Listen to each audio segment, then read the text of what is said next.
अगर तुम्हें लगता है कि तुम्हारी जिंदगी थमी हुई है, तुम टूट चुके हो और अब आगे बढ़ने के लिए कुछ भी नहीं बचा, तो ये वीडियो तुम्हारे लिए है। ये कोई सॉफ्ट मोटिवेशन नहीं है, न ही सब ठीक हो जाएगा वाला झूठा सच। ये उस दर्द की बात है जिससे लोग भागते हैं, और उस सच्चाई की जो आईने में देखने की हिम्मत बहुत कम लोग रखते हैं। ये कहानी है उस इंसान की जिसने 40% पर हार मानने से इनकार कर दिया, जिसने अपने दिमाग के गवर्नर को चुनौती दी, और जिसने साबित किया कि जब तुम्हें लगता है तुम खत्म हो चुके हो, तब भी तुम्हारे अंदर बहुत कुछ बाकी होता है। अगर तुम सच में जानना चाहते हो कि अपनी लिमिट कैसे तोड़ी जाती है, अगर तुम तैयार हो खुद से झूठ बोलना बंद करने के लिए, तो वीडियो पूरा देखो, क्योंकि ये सिर्फ देखने के लिए नहीं है, ये खुद से टकराने के लिए है।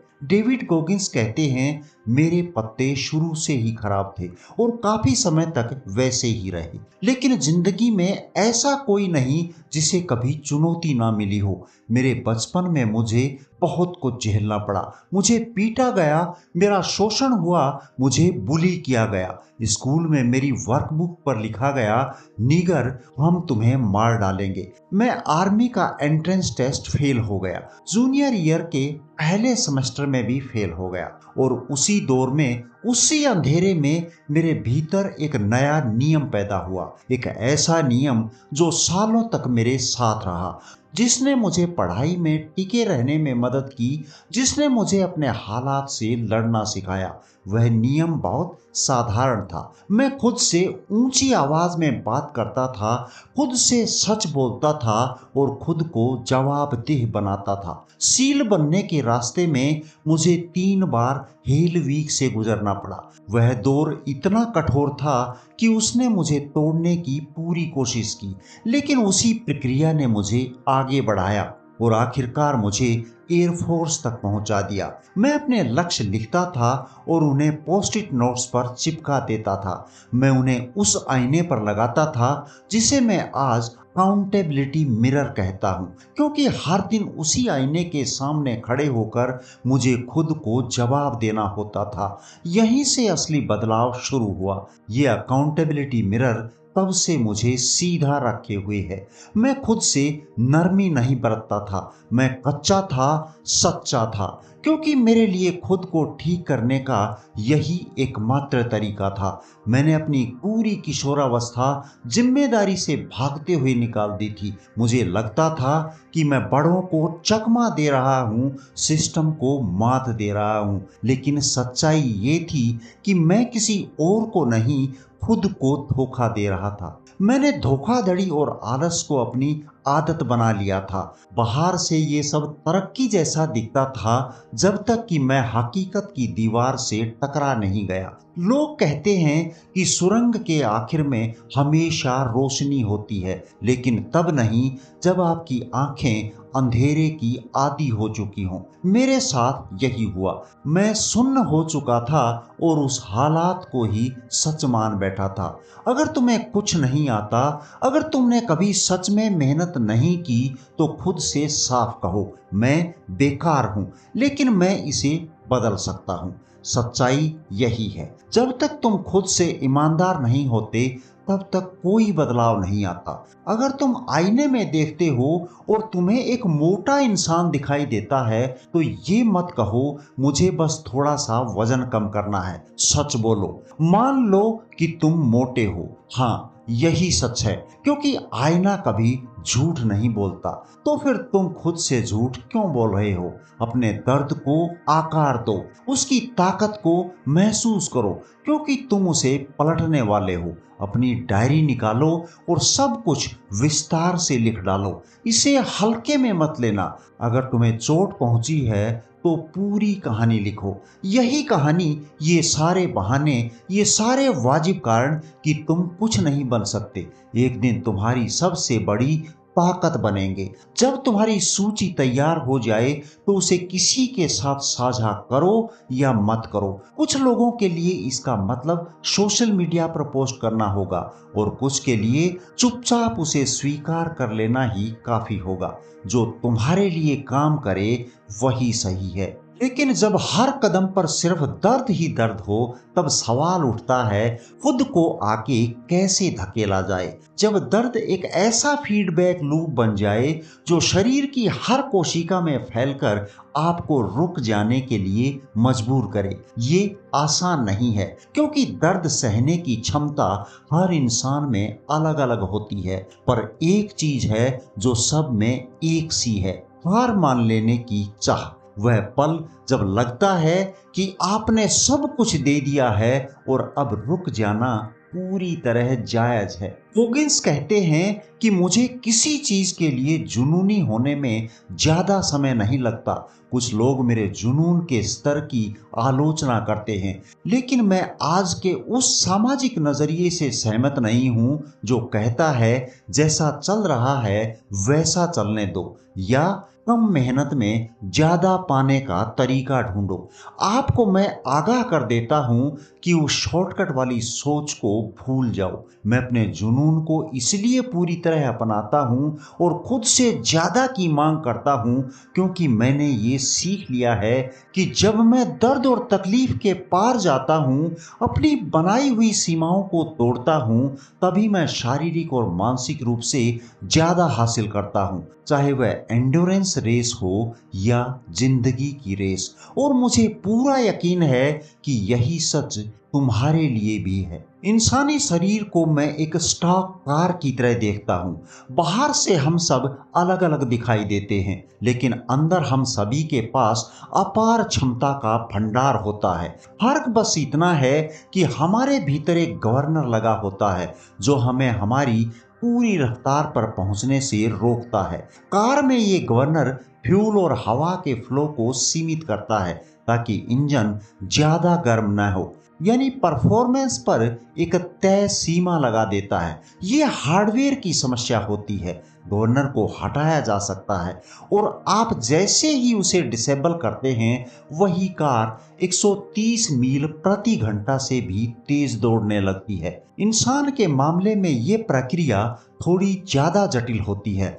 हमारा गवर्नर दिमाग की गहराइयों में छुपा होता है और सीधे हमारी पहचान से जुड़ा रहता है। उसे पता होता है कि हम किससे प्यार करते हैं, किससे नफरत करते हैं। उसने हमारी पूरी जिंदगी की कहानी पढ़ रखी होती है। वही तय करता है कि हम खुद को कैसे देखते हैं और दुनिया के सामने कैसे दिखना चाहते हैं। ये एक ऐसा सॉफ्टवेयर है जो हमें पर्सनलाइज्ड फीडबैक देता है, कभी दर्द और थकान के रूप में तो कभी डर और इनसिक्योरिटी के रूप में। और इन सब का इस्तेमाल वह हमें रोकने के लिए करता है ताकि हम सब कुछ दांव पर लगाने से पहले ही पीछे हट जाएं। लेकिन सच ये है कि इस गवर्नर के पास पूरा कंट्रोल नहीं होता। ठीक वैसे ही जैसे इंजन का गवर्नर कार को तब तक नहीं रोक सकता जब तक आप उसकी लिमिट को मान लेते हैं, वैसे ही हमारा मानसिक गवर्नर भी हमें तब तक नहीं रोक सकता जब तक हम उसकी बकवास पर यकीन न कर लें और हार मानने के लिए खुद राजी ना हो जाएं। दुख की बात यह है कि हम में से ज्यादातर लोग तब ही रुक जाते हैं जब हमने अपनी असली क्षमता का सिर्फ 40% ही इस्तेमाल किया होता है। यहाँ तक कि जब हमें लगता है कि हम बिल्कुल टूट चुके हैं और अब कुछ भी बाकी नहीं बचा, तब भी हमारे अंदर 60% और देने की ताकत मौजूद होती है। यही इस गवर्नर का असली खेल है। एक बार जब आप ये सच्चाई समझ लेते हैं, तो फिर ये सिर्फ दर्द सहने की क्षमता बढ़ाने की बात रह जाती है।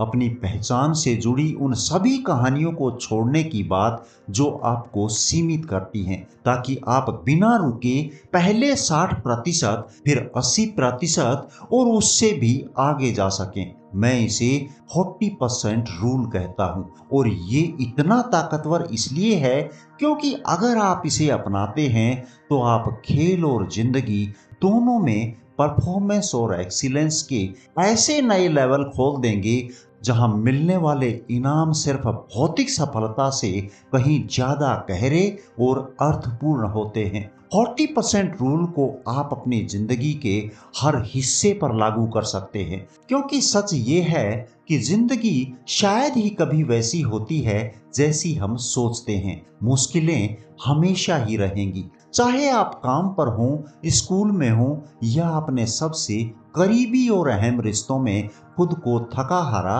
और आजमाया हुआ महसूस कर रहे हों।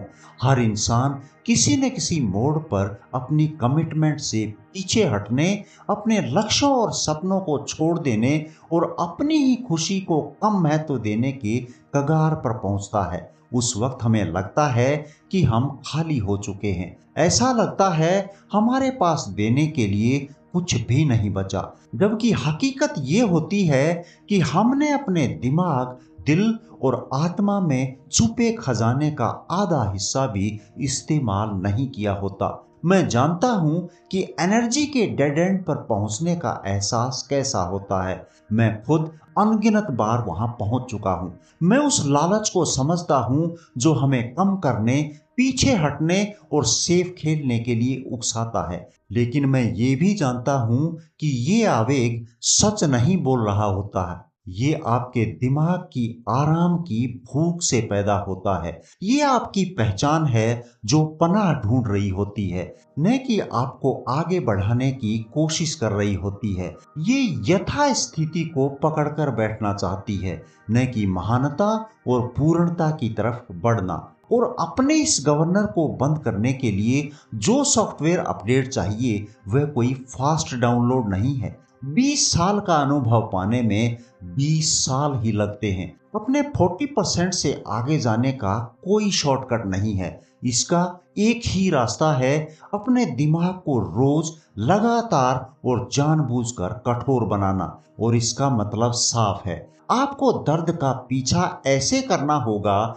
जैसे यही आपका काम हो, क्योंकि उसी दर्द के पार वह क्षमता छुपी होती है जिसके बारे में आपको अब तक अंदाजा भी नहीं था। लेकिन कोई भी अपना पूरा 60% रिजर्व एक ही बार में इस्तेमाल नहीं करता। ये प्रक्रिया धीरे धीरे होती है। पहला और सबसे जरूरी कदम है ये समझना कि दर्द और थकान का जो शुरुआती झटका आपको लगता है वह असल में आपका गवर्नर बोल रहा होता है। जैसे ही आप ये पहचान लेते हैं वैसे ही आप अपने दिमाग के अंदर चल रही बातचीत पर कंट्रोल लेना शुरू कर देते हैं। तब आप खुद को याद दिला सकते हैं कि आप उतने थके हुए नहीं हैं जितना आपको लग रहा है। आपने अभी अपना सब कुछ नहीं दिया है। इस बात पर विश्वास करना ही आपको लड़ाई में टिकाए रखता है, और यही विश्वास आपको वह अतिरिक्त 5% देने की ताकत देता है। बेशक ये कहना आसान है, करना मुश्किल, क्योंकि जब आप 40% पर खुद को मरासा, दबा हुआ, डिहाइड्रेटेड, पूरी तरह थका हुआ और अंदर बाहर से टूटा हुआ महसूस करते हैं, तब वह बाकी का 60% ढूंढना नामुमकिन लगता है। उस हालात में कोई भी नहीं चाहेगा कि उसका दुख और आगे बढ़े। मैं भी नहीं चाहता था, और यही वजह है कि ये बात पूरी तरह सच लगती है।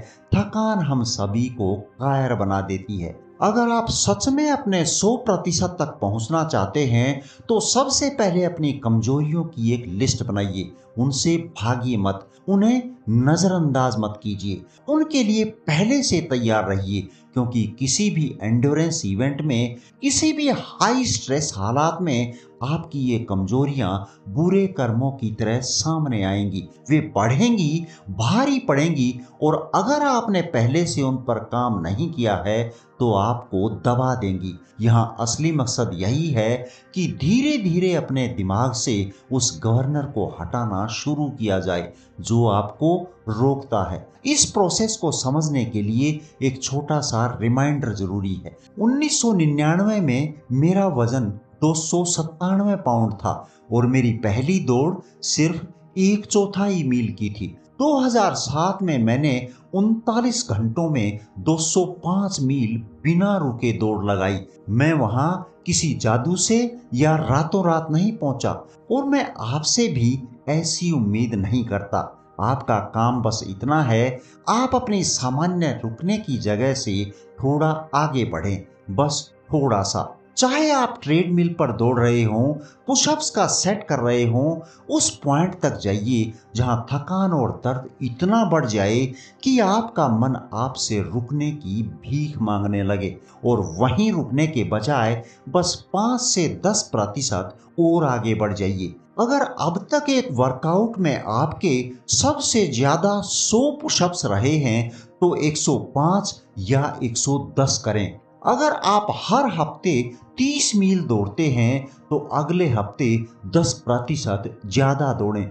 ये धीरे धीरे बढ़ाना आपको चोट से बचाता है और आपके शरीर व दिमाग को नए वर्कलोड के अनुसार ढलने का समय देता है। साथ ही ये आपकी बेसलाइन को रीसेट करता है, जो जरूरी है क्योंकि आप अगले हफ्ते और उसके बाद भी अपने लोड को फिर 5 से 10% बढ़ाने वाले हैं। फिजिकल चुनौतियों में इतना दर्द और तकलीफ होती है कि वे आपकी अंदर की आवाज पर काबू पाने की सबसे बेहतरीन ट्रेनिंग बन जाती हैं। जब आप शारीरिक रूप से खुद को आगे धकेलते हैं तो उससे जो मानसिक ताकत और आत्मविश्वास पैदा होता है वह आपकी जिंदगी के हर हिस्से में काम आता है। आपको धीरे धीरे समझ आने लगेगा कि अगर आप अपने फिजिकल चैलेंज में ढीले पड़ रहे हैं तो बहुत मुमकिन है कि आप पढ़ाई, काम और जिंदगी के दूसरे मोर्चों पर भी वही कर रहे होंगे। आखिरकार जिंदगी एक बहुत बड़ा माइंड गेम है। यहाँ मुकाबला किसी और से नहीं, सिर्फ खुद से है। इस प्रोसेस पर टिके रहिए और जल्द ही जो चीजें आज नामुमकिन लगती हैं वही आपकी रोजमर्रा की सच्चाई बन जाएंगी। अगर ये वीडियो तुम्हें अनकंफर्टेबल लगा तो अच्छा है, क्योंकि बदलाव कभी भी कंफर्ट से नहीं आता। अब सवाल ये नहीं है कि गोगिंस क्या कहते हैं, सवाल ये है कि तुम आईने में खुद से क्या कहोगे। अगर ये वीडियो तुम्हें एक पल के लिए भी सोचने पर मजबूर कर पाई तो इसे लाइक करें ताकि ये संदेश और लोगों तक भी पहुंचे। कमेंट में लिखें आज तुम खुद से कौन सा कड़वा सच स्वीकार कर रहे हो, और अगर तुम ऐसे कंटेंट के लिए तैयार हो जो ईगो नहीं जिंदगी बदलता है तो सब्सक्राइब कीजिए। याद रखो, आईना झूठ नहीं बोलता। अब फैसला तुम्हारा है, या तो सच स्वीकार करो या उसी बहाने के साथ